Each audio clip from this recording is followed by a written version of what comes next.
நீ என்கிட்ட பேசுறவளை வச்சுக்காத. நீ தேவையில்லாம எதுக்கு அபியை இப்படி கத்திட்டு இருக்க? உன்னோட குரல் கீழே வரைக்கும் கேக்குது. ஆமா, நான் இப்ப அபியை கத்துனேன். அப்ப இவ்வளவு சத்தமா யார்கிட்ட பேசிட்டு இருந்த? நீ என்னோட ஜாடு வேஸ்தாரி அந்த பிரக்யா கிட்டதான். பிரக்யா கிட்டயா? எங்க இருக்கா பிரக்யா? இங்க யாருமே இல்லையே. அப்படி கேளுங்க பாட்டி. அவ பெட்ரூம்ல இருந்து இப்ப பாத்ரூம் குள்ளேயே போயிட்டான். அதான் நான் அவளை கத்திக்கிட்டு இருந்தேன். பாத்ரூம்ல இருக்கிறது அபி. அபி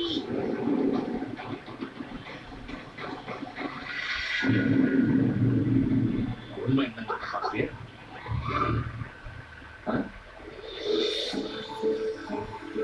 இப்பதான் எனக்கு நிம்மதியா இருக்கு. தீபா சீக்கிரம் தீபா. என்னோட பெஸ்ட் ஃப்ரெண்ட் எப்பவுமே சிரிச்சுக்கிட்டே இருக்கணும், எப்பவுமே சந்தோஷமா இருக்கணும். அப்பதான் எனக்கு பிடிக்கும். ஒரு உன்னை சிரிக்க வைக்கிறதுக்கு என்கிட்ட நிறைய வழி இருக்கு.